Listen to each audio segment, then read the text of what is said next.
Photographs. Photographs. Taking photographs. Do you want someone to take a picture of you guys? No. Thanks, everyone. All the people. Hi. Hi, everyone. That's and you're going to meet her in just a second. Thanks everyone for tuning in, and welcome back to Authors on Tap, where we have incredible writers speaking with other incredible people. My name is Javier Ramirez. I co-own Exile and Bookville here in at 410 South Michigan, Suite 210. I never get tired of saying that. In the Fine Arts Building here in Chicago. And tonight we have a really great event. Been really excited about this event for a long time. I had this whole, like, we did this thing where we have like we write the bio and do the thing. And this one is personal because I've known Anne for a long time, and I thought that she had hit like her high point when a certain someone was seen reading this. What are you talking about? What is her name? Pamela Anderson was seen reading this book on a beach somewhere, and I thought she'd hit her high point. But then I heard she was publishing a book called Gentrifier from one of my favorite small presses, Catapult. And I was so excited. I jumped online with the good people at Catapult and said I would kill to do an event with Anne. I've known her for a long time. She's a wonderful person. And she actually, I worked for Anne for a little bit, a quick story, at Punk Planet magazine. And to this day, I have no idea why she asked me to do this. I'd never edited anything in my life. I could barely write a rec card. Because you like told me 50. you read books. And that was enough. You were the guy That was with this enough. job. That was enough. But I learned. I was talking to Anjulie about this earlier. I learned a lot from Anne. Anne is a great teacher, and she knew me from nobody. A friend had recommended me, and it was such a great experience. I learned a lot about editing that stuck with me, and it affected me as a reader and as a bookseller. And I want to thank you so much for doing that for me. It was a great experience. I'm so glad she's here tonight. She's going to be in conversation with Anjulie Rao.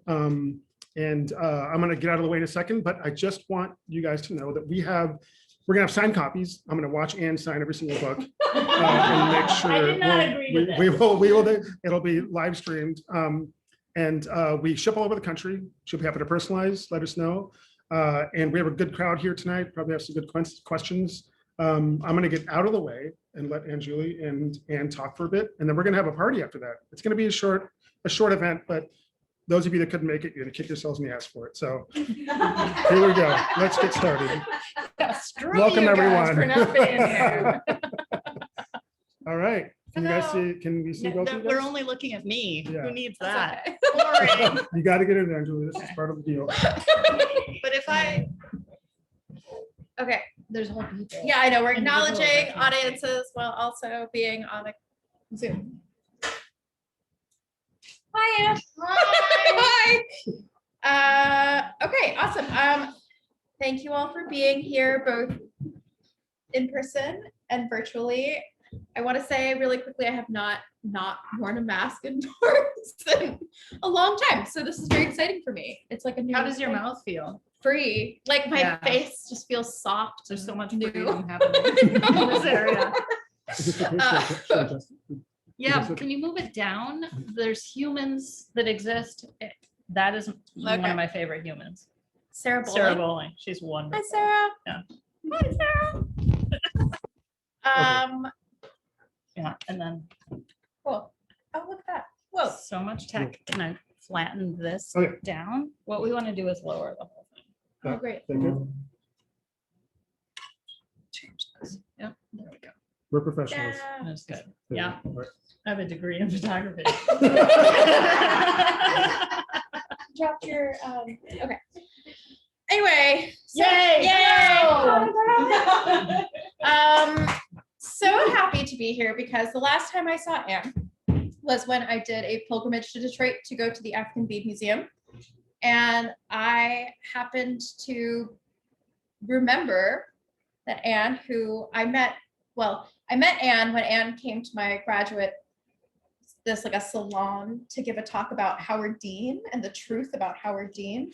That's right. Yeah, which is the first time I met Anne. And then I took a class from Anne later, which was about parody and satire in print media, which was also how I learned about copyright law, which is amazing. Something you really need to know about it. turns out. For copyright law. Yeah.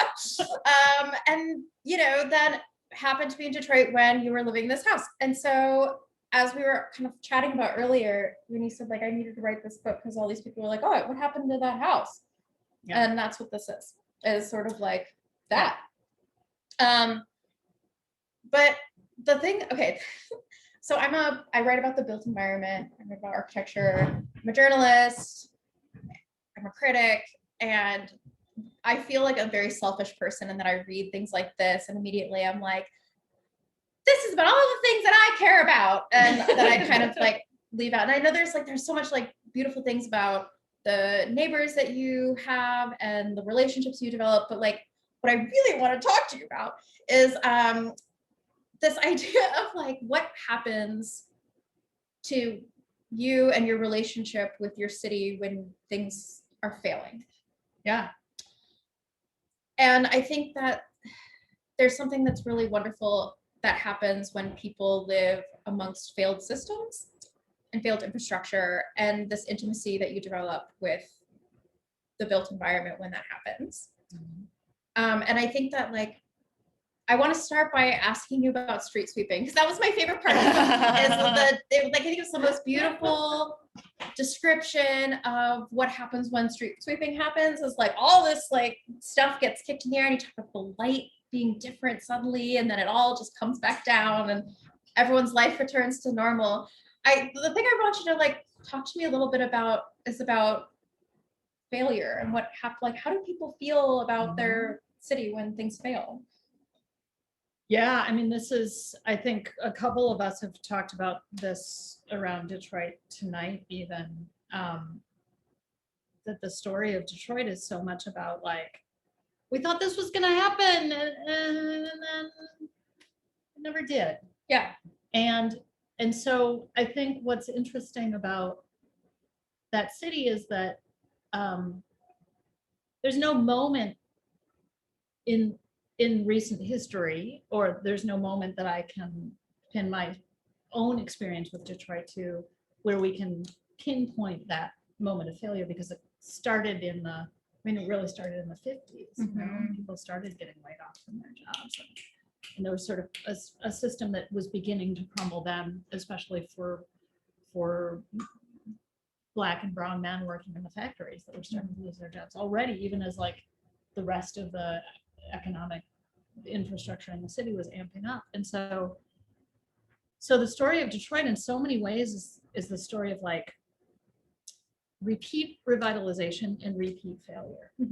And so I almost think, and there's this similar thing that happens in Cambodia, I think, where there's so many attempts to make things right that don't work, that people fall into a pretty deep depression about what's possible. They change their belief systems. They re-amend what they believe is possible in the world to conform to what they see their government's doing. And in places like Cambodia, it's slightly different, but not entirely different. And Detroit, where change just never quite takes hold, where the story Anjulie is referring to is the mayor made this big announcement in the New York Times. It got lots of press about it, about this amazing street sweeping campaign. He was bringing back street sweeping after 7 years of retiring the street sweepers from the city of Detroit. And he got a lot of attention for claiming to bring back street sweeping. And so there were signs up all over my neighborhood. Street sweepers will be here Wednesday afternoon, 4 to 6 p.m. Do not park on the side of the street. And of course, because my book is told basically in a series of jokes, which I suppose we should probably explain to people. What was funny about it to me was that all my neighbors interpreted that in a different way than I did. I was like, oh, in Chicago, we would park on different streets entirely. And my neighbors were like, oh, you don't park on the street. So obviously you park on the sidewalk or your yard.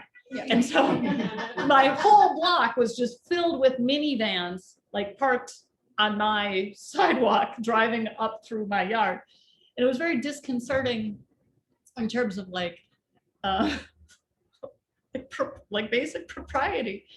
But then the street sweepers never showed up. And so people learn in that moment, like, oh, this may be on the front page of the New York Times, but actually like our lives don't change. They don't improve at all. Later, the street sweepers do show up. They only do half the job they're supposed to, but people realize like, oh, maybe there is something here. And they get a little bit more excited. But the point is, and the answer to your question is that I think the understanding that Detroit will fail the people that live in it so severely is so strong in people that it's almost impossible to believe that improvements are available. Yeah, I think that like I very much subscribe to what is like urban pessimism. Like in Chicago right now, we have a mayor who's like, we're doing an Invest Southwest campaign to reinvest in neighborhoods on the south and west sides. Here are some plans. Here's what's going to happen. And all I can think about is just like, great. So like, you're going to do like one thing to one building. They're like, we're leveraging $750 million of, taxpayer money to attract private investment. And it's like the number of steps that were already explained just to say like, we're going to make one building nicer in this one business corridor that has failed repeatedly and has watched businesses go in and out, to me is like, I don't have optimism. But like what that does for me is that like on a macro scale is that I find opportunities to write about that, like about that pessimism. But on a micro scale, when you're looking at things like my understanding of Detroit, right? I have a friend at the Detroit Free Press who owns a house, and she's telling me that like her sewer pipe under her house collapsed because it's clay, and just every so often they just do that. And that she's like, I'm looking at my street and there's like 100 homes that are all gonna have to spend $10,000 to have the sewer pipe rebuilt and have their yards dug up and replaced. Because the city didn't do it. Because they didn't do it. Yeah. And according to the city, it's not like their job or whatever. Like it's like this is private infrastructure or whatnot. This is on your property, like taking the waste out of your house. So it's yours, it's your problem to deal with. And yet there's this understanding, there's a learning moment if you own a house where like things fail and you're just like, oh, now I have to learn how to fix this. And that builds like a relationship between you and this stuff. Yeah. It's stuff. And like, I love this idea that so many people are learning how to understand cities in a totally different way than other people understand or have relation to cities themselves. And that's what was so startling to me, is that like so many people I know who are young and white and moved to Detroit are like, oh, it's like free, it's freedom, it's you can buy a house and it's like $10,000 and it's amazing. And it's like, that's the kind of easy step. But then all of the messiness is what makes you understand infrastructure, and it makes you understand the problems of infrastructure and the failures of it. Well, and also, appreciate how difficult it is to implement. Like, there is some discussion around the sewer pipe system, whether or not it is actually the city's fault. And the people who are forced, because in my neighborhood, that same thing happened about 3 years ago and everyone had to fix it. And it's horrible. But it did give people who had never had the opportunity to be aware before how difficult it is to actually address infrastructural issues, which is why it's hard to govern, which is why then you need to make sure that you are voting people into power that can do the job. And so I think that there is like the learning curve, there's a couple different aspects to it that are actually pretty great. Yeah. That being said, I do have to acknowledge that the mayor was just reelected yesterday of Detroit. It's a little Super. complicated. Yeah. But also there's no, like, that is a city that has not had a worse option yet. Yeah. So I think there's kind of a sticking with the safe person. scene. Yeah. I mean, Yeah. and there's a similar moment in Lori Lightfoot's career where, like, you know, last guy was terrifying. Yeah, I mean, last guy was terrifying, and Lori, I think, is terrifying in a different way. Like, in that, you know, we all had incredible expectations, and we all wake up one day, and it's like, she promised she was going to replace how many lead lines this year, and she replaced like 6 of them. It was disappointing, and that, right, is like another way that we're constantly reckoning with the failures of our infrastructure. I mean, I stole my past landlord's lead certified water filter and took it to my house when I moved out, because it, like, that is the way that I feel safe. Like, I feel safer with this object that I can take around with me and filter the lead out of my water, not knowing that A of all, to get your, you know, to get your lead tested, it's this process, and this box comes to your house, and there's a whole thing, and then it, like, maybe they'll show up one day to pick it up, maybe they won't, and so it's water sitting outside. Like, there's a whole process around it. And like, what I think, I guess I kept thinking about when I was reading your book is just this idea that, like, we're always making choices about who we are in relation to the place that we live in. Yeah. And I think that was, like, made really prevalent in the pandemic, you know, when people were leaving cities, right? They're looking at themselves and saying, who am I in relation to this place? Yeah. And for a lot of people who live in cities, they're like, I am the receiver of gifts. I go to theaters, I go to museums, I am the receiver of all the benefits and beauties of cities. And now I don't have that. So I'm gonna go. I'm gonna move to, I'm out of here. I would like some air. Yeah, exactly. And so, like, yeah, there's like a weird thing where you sort of, like, so many of our feelings about who we are in this world are dictated by the infrastructures that we reckon with every day. No, it's so true. And like, it was so weird writing a memoir and being like, well, what really is my story that is divorced from my neighbors, my city, my home environment, the like microbes that live in my, like, I got nothing, Yeah. you know, that is not made up of what happens when those things get together. Yeah. There's no me there anymore. It's Mhm. all entirely like, how am I responding to or engaging in a relationship with Yeah.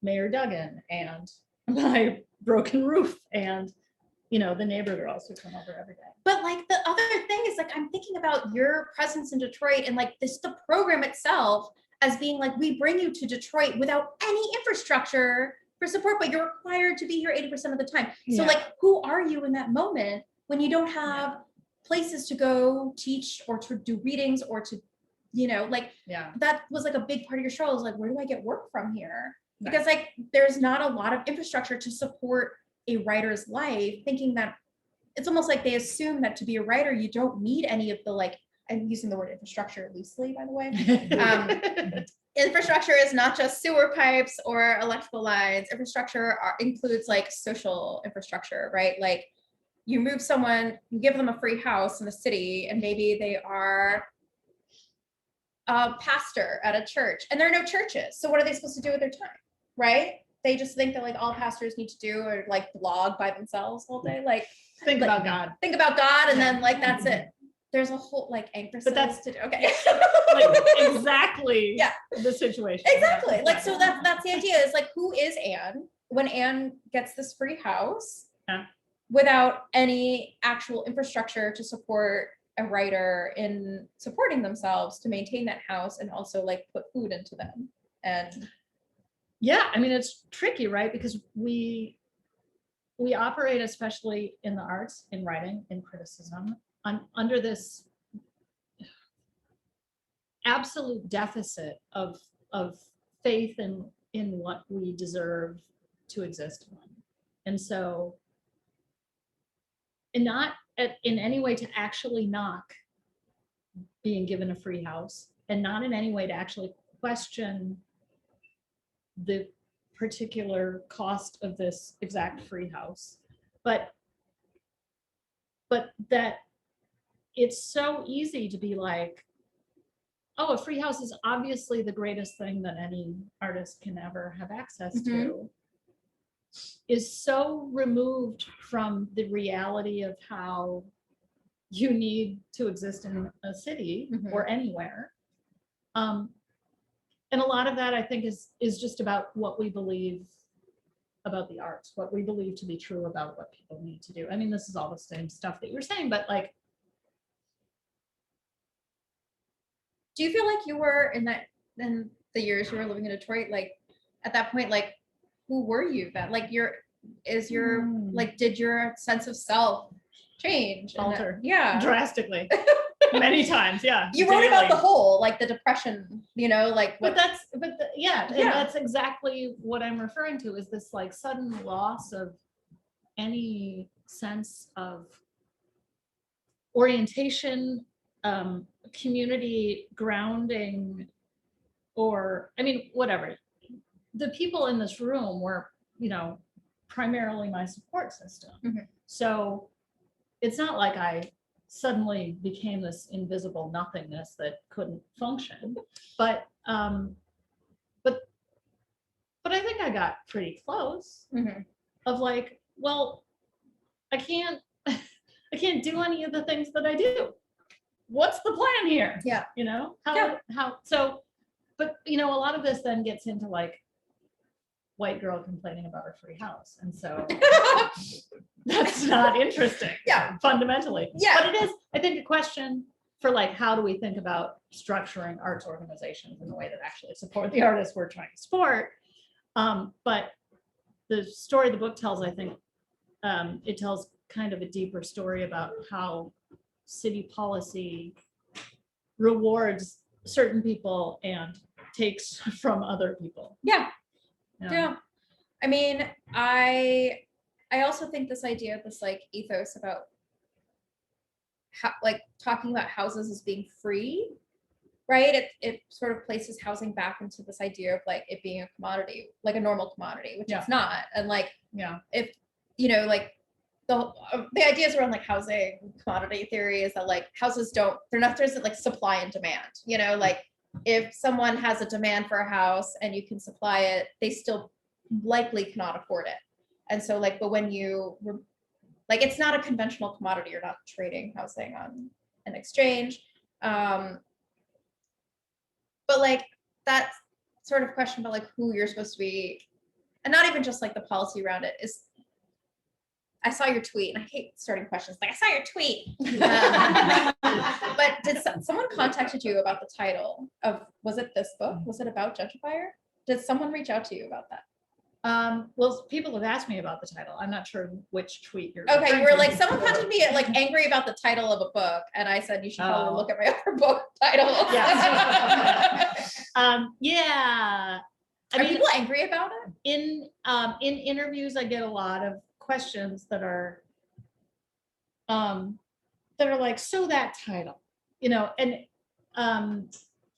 a lot of it comes down to who the interviewer is. If it is a white person that lives in a city that has its own kind of housing crisis, there's a lot of like, so that title, we both know that we're not really gentrifiers. And then it's kind of like, well, yeah, you should read the book before we like, actually though. But then there are other people that are upset that as a white woman, I am writing about gentrification and then still profiting from a book about gentrification, which implies that that person does not know very much about the world of publishing. And which is not how much are you profiting off this book? Let me tell you, I've been living off credit cards for several months now. So there's all that, but then there's also, I mean, yeah, it's weird it's a weird thing to be like, hey, world, this fucked up thing happened that I did. Yeah. Yeah. I mean, people don't often understand that I'm being funny, but Yeah. there's kind of a joke there. Yeah. I mean, when I It's first, not a funny joke. I mean, when I first saw your book cover, and I went like, ha! Like that was my laugh. Yeah. Because it's like, I'm gonna pretend this is funny. I for mean, one but second. it is because like the reality of like in my like I also believe that like Anne and I kind of secretly share a brain in some ways. Like Always. yeah.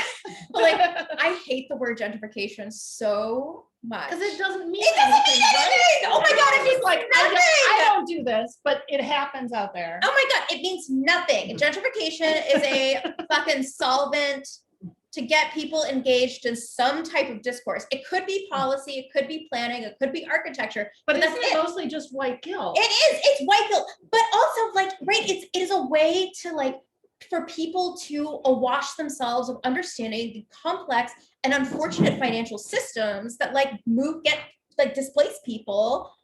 It's a way for people to reckon with like anxieties around Yeah. like moving, buying homes, being white, being affluent. But maybe see what I think is that maybe it's about not being affluent enough, Yeah. right?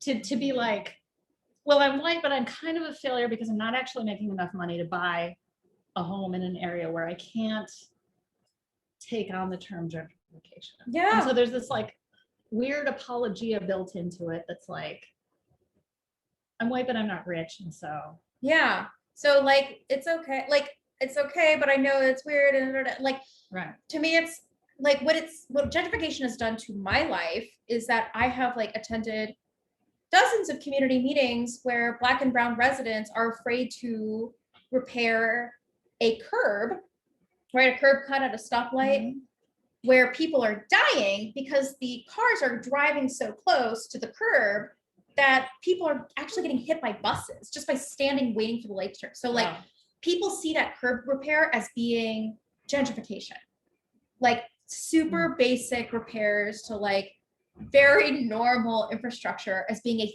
threat to their livelihood. And that is so upsetting to me that people are so afraid of just like folks who want to come in and actually just like make their curb a little bit safer as being like an opportunity for white people to displace them. That is what gentrification, like this, like the word gentrification, I think has done. And that word is evoked so often in these types of meetings. And so like when I was like reading your book, what was actually kind of a relief to me was that I didn't pick up on that anxiety. Like I didn't have this moment where like, and then the neighbors marched against me and said no to Anne because she is a gentrifier. Like they're vote against Anne. Yeah. like there wasn't that type of conflict. That there was so many other types of conflict, but like there wasn't that very particular type of anxiety about Anne's existence in this neighborhood as being an opportunity for us to lose our homes. Instead, I don't think it existed. Yeah. And I think part of that is about my relationship with them. In fact, probably most of it is about my relationship with them. Yeah. In fact, every person that they met that I brought over, they were like, okay, you should buy that house. You should buy that. You should buy that. Like, we should just populate this neighborhood with your friends. Yeah. I will also say that not all of my friends are white. And so I think that the racialized element of gentrification wasn't necessarily the term, but also like, I don't know that that's actually a concern. I mean, they needed people to live in that neighborhood. Yeah. So. Oh my God. My favorite thing when I went to visit him, I was like, we're really close to the Heidelberg people, right? And you're like, yeah. You were like, all of my neighbors call them house wasters. And like that's right. stuck in my brain was that they call the Heidelberg people house wasters because they like, in the same way that you talked about the pumpkins that you grew and you were carving, and all the moms were like, harum at you're wasting pumpkins. It's like these, like her neighbors saw that people going in to do these art installations in the house as being wasting homes. Yeah. Which is, I think like poetry to me. Like it was so beautiful. It's like remembering something super beautiful. But this idea that like if you did Heidelberg in Chicago, right, like it would be like the biggest point and moment of gentrification you could ever imagine. People took over these homes and like made them into art installations. Now everyone wants to be around them, right? Like that would be the neighborhood discourse. But in Detroit, it was just like people just like, they're the house wasters. And like, yeah, you like drive by or you walk by and you see the houses, and it's fine. Well, but it also says something about the way that art is appreciated, the degree to which art is appreciated, right? Like that people would buy homes to make art out of is a waste. Yeah. Which, if you're someone who doesn't have enough space, like that's obviously completely true. But if you're someone who makes their living doing art, I think it becomes a little bit more complicated. Yeah. I personally like to scale my art in a way that I'm not taking up space that humans could use to live in. So I think there's choices being made there. But yeah, I totally forgot about that house waster sign. I mean, because it was just so like, well, that's the term that you use for people. And I was like, these people are like internationally known artists. And they were like, house wasting. Yeah. I love it though. Like, I mean, where I live in Garfield Park, right? Like it is the pastoralization of the west side of Chicago, where it's like, people are like, oh, there's some vacant land. Like, we'll just turn it into some like food producing land. I'm like, that's not going to feed 3 people in your household, let alone, like it, instead of thinking about it like as how do we use this block in a way that, or this lot that's going to be productive to the entire area, like they're thinking about it in terms of like, we live in a pastoral area because there's so much vacancy and there's so much abandonment. And I think that there's like a really unusual conflict there where people are like, no, I really want neighbors. Like I want more neighbors. I want people to live here. I want there to be, I mean, there's danger is also an issue where it's kind of like the more people that live here, the less danger we might have, less violence we might have. But yeah, this kind of like, I was thinking about like Heidelberg as being sort of like kind of like the pastoral version in Detroit, where it's like, we can just like make these into art. And everyone goes, well, now what? Like, well, now what do we do? Well, and what happens with Heidelberg is that, of course, the project is being dismantled. Oh. And all of that stuff is, I don't know that there's any actual plans. I think it was pre-pandemic, the plans were to kind of, revitalize in a traditional neighborhood way. Yeah. But I mean, I don't know. You're just like, there's just so much.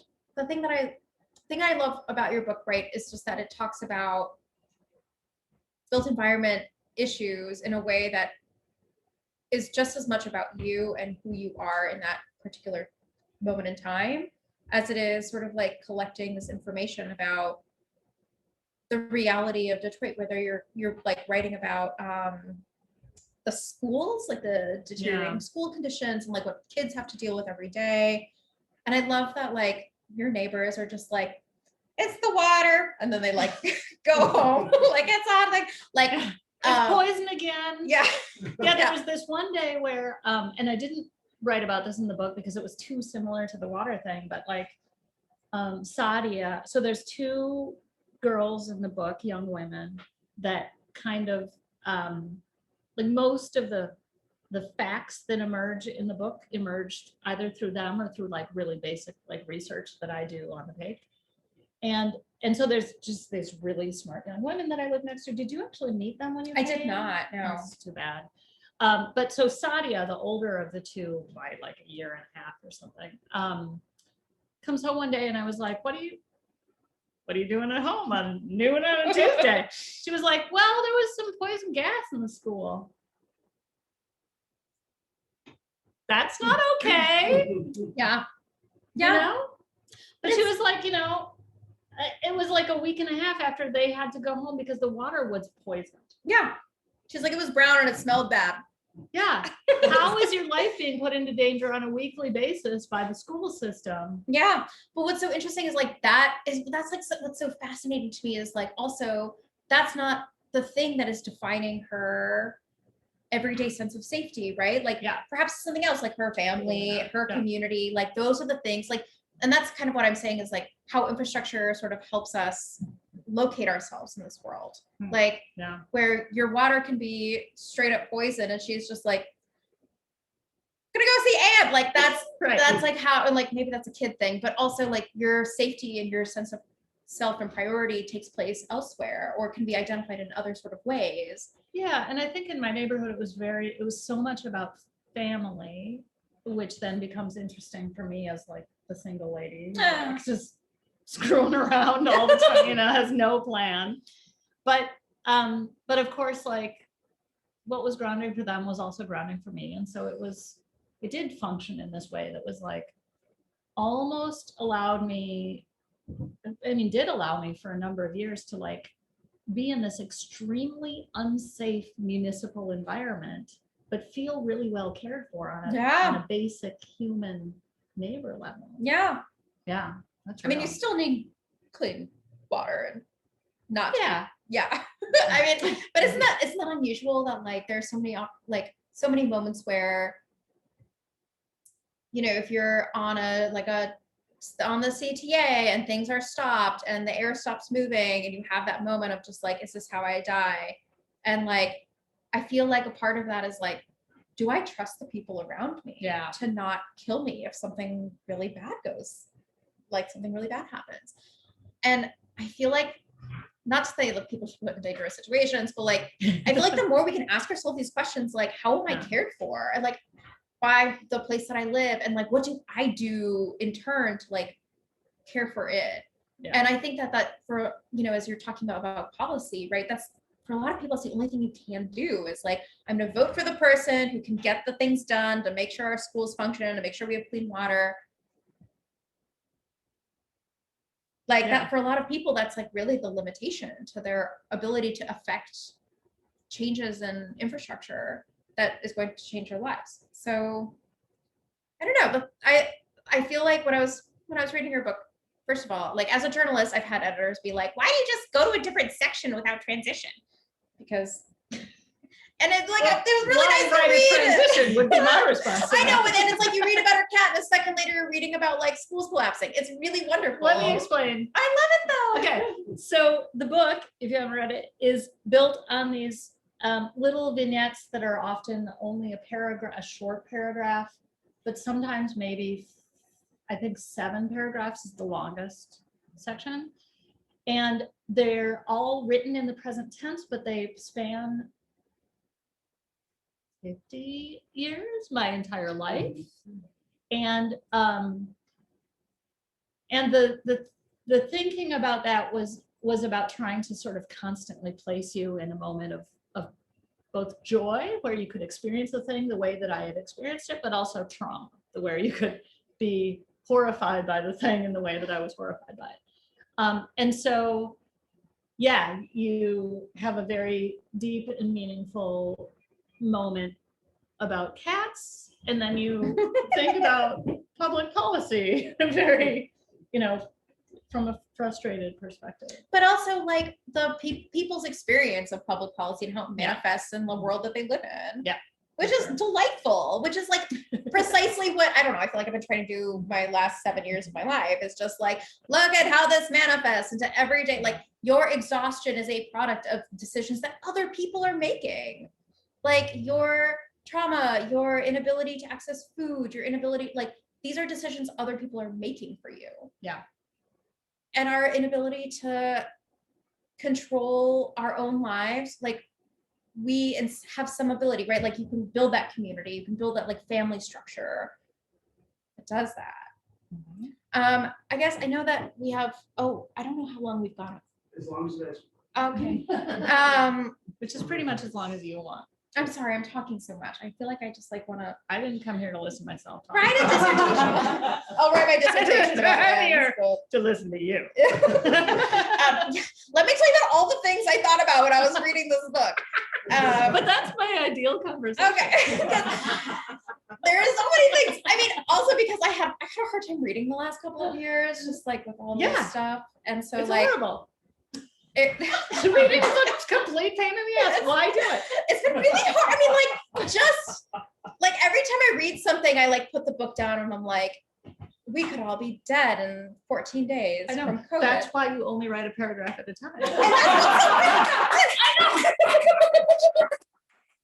you switch it up a lot, 'cause people are like, oh, maybe it'll be different. And it's never different. And like, there are like really wonderful, like the outside of these streets sweeping, my second favorite part is about just the description of the parking scam at the courthouse, just like how Yeah. courthouses in Detroit are just actually to collect dollars to get parking fees from. I haven't been able to prove this at all, but I also haven't seen any evidence that it's not true. But now those are the courts where the eviction hearings are being held. Ah, And I mean, most of them, I think, are still being done online. But the city doesn't have very many ways of making money besides taking houses from people illegally and then selling them to other people. And so a low-level parking meter scam seems to my mind, to sort of fit into one potential. yeah, ProPublica just published a story a couple days ago about like showing all of the cities in the United States who, that like the vast majority of their kind of like penalty revenue goes straight to the city itself. And it's the vast majority is like South, right? Like the deep Yeah. South, parking tickets, it's getting pulled over, those types of fees. Chicago also is one of them, right? Like where the city keeps, every time you get a street sweeping ticket, every time you get a speeding, like all the city keeps that revenue. Yeah. So it's incentivized to continuously punish people. But like, I don't know, I think I was just really intrigued by that because it is a very kind of like personal experience of this like very broken system. So tell me about what's happening now. So I'll let us wrap up the conversation, but like, so what's happening right now? Like I know you've been kind of like thinking a lot about evictions and thinking about Yeah. people's ability to maintain or stay in their own homes, whether they own them or rent them. Yeah, I mean, the pandemic really changed the way I think we have to think about access to housing. And for me, I mean, I kind of, as I was like writing the book and finishing writing the book, as the pandemic started, I was kind of like, oh, this is timely enough, or, you know, like it's not going to be completely douchey to put out a book about winning a free house when there's mass death on a global scale. But then it was like, oh, okay, actually though, is it 4.7 million people fear eviction within the next couple of months? Is that I mean, it's something like that nationally. Okay. And that's a lot of people. It's too many. Far too much of the housing infrastructure is being questioned in the Build Back Better Act. And it is the first moment that we've really nationally started to think about like, okay, but what does access to housing mean? And what does fair housing mean? And how can we actually achieve something like housing justice? And is that even a term that, you know, makes any sense to us? And so I think it is actually a really exciting moment in terms of thinking about who has access to housing and how much it should cost and what comes with that. Yeah. But as far as my own situation, I mean, I kind of did a 180. I moved to a very white area of the country. I live in the Catskills. I live in like definitely like Trump country. Oh, wow. Yeah. And I live in a town of less than 500 people. Do you know any of this? Have I told you any of this? We briefly We did speak very about it. briefly. Very briefly. Yeah. So fewer than 500 people, 7 independent bookstores, largest oxycodone manufacturing facility in the world, but we abolished the police about a decade ago. And so now there's this discussion of like whether or not we will bring back the police. And it's like, that's a fascinating discussion to be having right now. In a predominantly white community that is entirely fueled by drugs. Is to be like, what do we really need? Like, what do police actually do in the world? And how can we Yeah. avoid that? Because it's actually kind of expensive. Mm. So 2 answers to your question. What's happening nationally? What's happening in Kansas? So part of me is just like, Anne's just gonna continue writing books about I'm just gonna move where to she's wacky. living and precisely like her observations and observational relationships with people who are also operating in that same environment. Like, I want a full chapter on the drug manufacturer and like your interactions with people who have worked for the drug manufacturer and have been through addiction treatment facilities, even though they're like, I never put a pill in my mouth, Yeah. but I worked there and therefore I needed to be treated for addiction because of the air filtration. But is that boring? Is that a dumb? No, way it's to still, make- that is, okay, Okay. first of all, I can fully imagine it resulting, I keep moving this, I'm sorry, internet. Oh yeah, can we still see you? Let's make sure We're- you're yeah, I think we're visible. good. You're very attractive. We don't want to lose viewers because we can't see enough on. I feel like that would be wonderful. I feel like then you also have this like beautiful house there. That's you have your own like kind of woods. Are you still stumping? There's a little bit of stumping going Okay. on. Yeah. Stumping is where you Far too remove many stumps. trees, yeah. Yeah. So more books from Anne, please. Okay, but the next one is not, I mean, the one I'm working on right now is about a 76-year-old murderess. Okay, that's wonderful. I And know. I'm so excited about You're that. gonna love that And one. then, because someday I will be a 76-year-old murderess.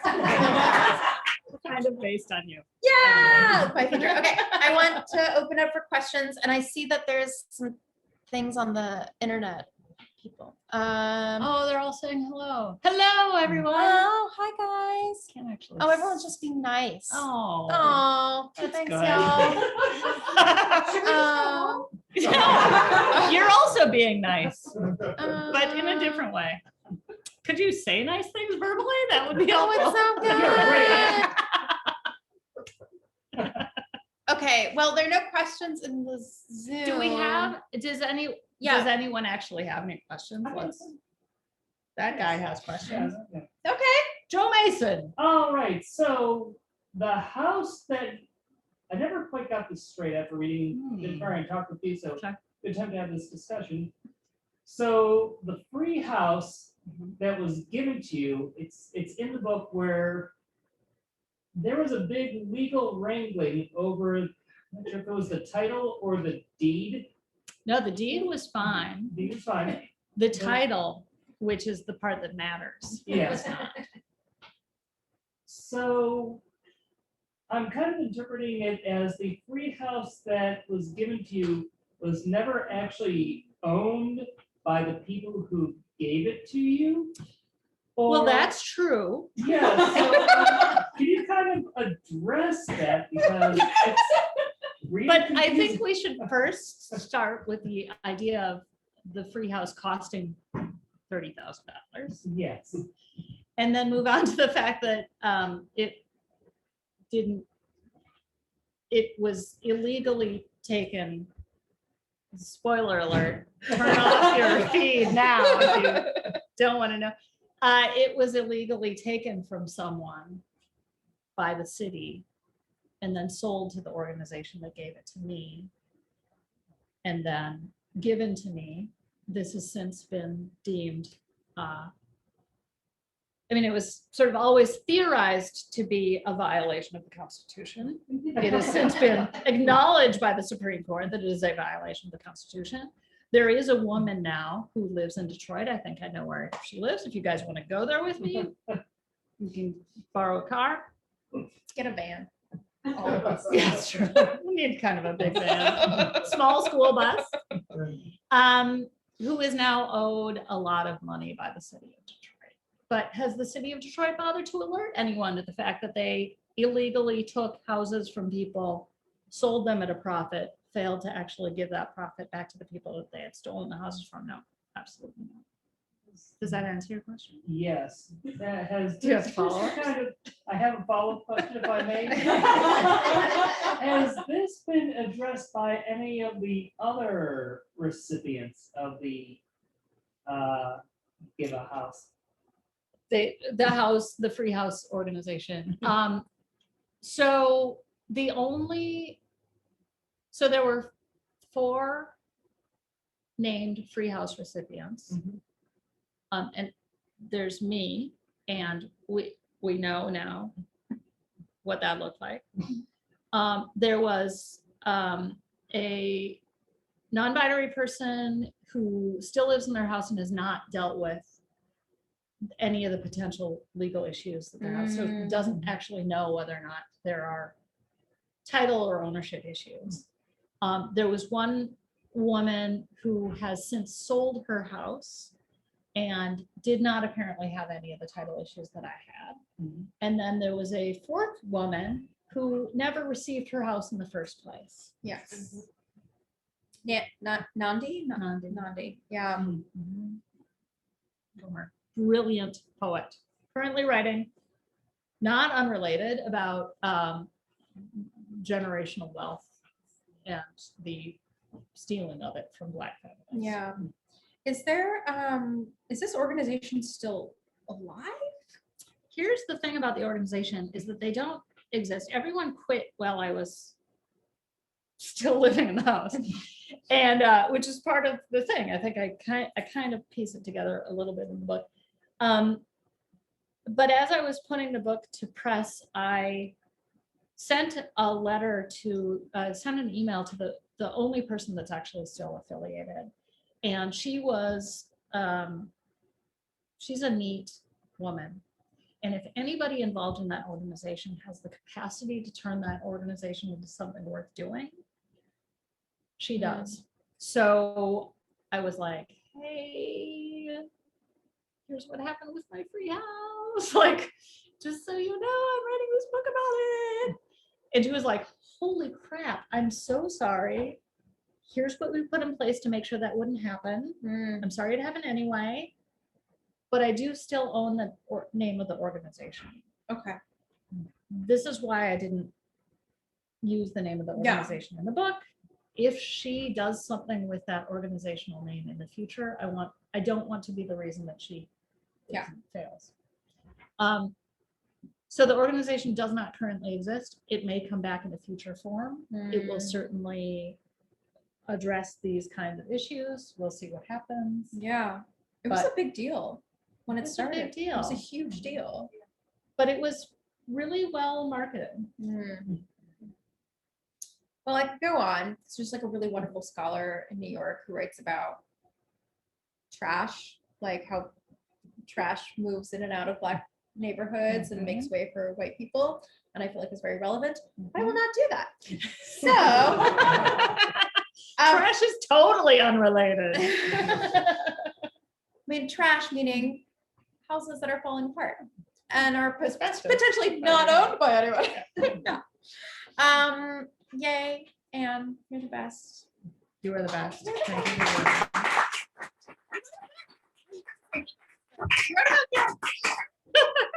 Thank you all for listening to me talk for a long time. Hi. I'm just sitting there. I'm just gonna sit here for a second. Do you want to sit here? Yeah. Do you want to come say hello to the people? Yes. Look at all the nice things they said that I, I know, can't actually see. I can't either. I don't have my glasses on. I get my reading glasses on. Acknowledge the nice people. Thank you, everyone, for showing up tonight here in the live audience and those virtually. That was a great discussion. It was, yes, it was fun. Yeah. Super smart. We'll have you back again at some point. Just anything. We'll just talk about anything. There's a new book of poetry out. Anjulie didn't write it. Exactly. We'll just stick you in front of the camera. And She had just a lot talk of about what you want. Yes, Exactly. feelings I didn't talk about. I would subscribe to that. Thank you, everyone, for tuning in. Copies. We have a huge stack of this book, and we'll be signing every single copy and personalizing. She'll draw little animals for you if you want. No, I won't do that. I'll draw little animals for But I you will sign it. with this. Yes. Thank you all for showing up. Have a good night. Go to our website, exileandbookville.com. If you'd like to purchase a copy, we'll ship it anywhere in the United States. And you guys can purchase copies here as well. It's not just for a virtual audience. Thank you. Thank you. Thank you. Thank you too. for such a Thanks, great y'all. conversation. Bye-bye. And bye-bye. Good night, everyone.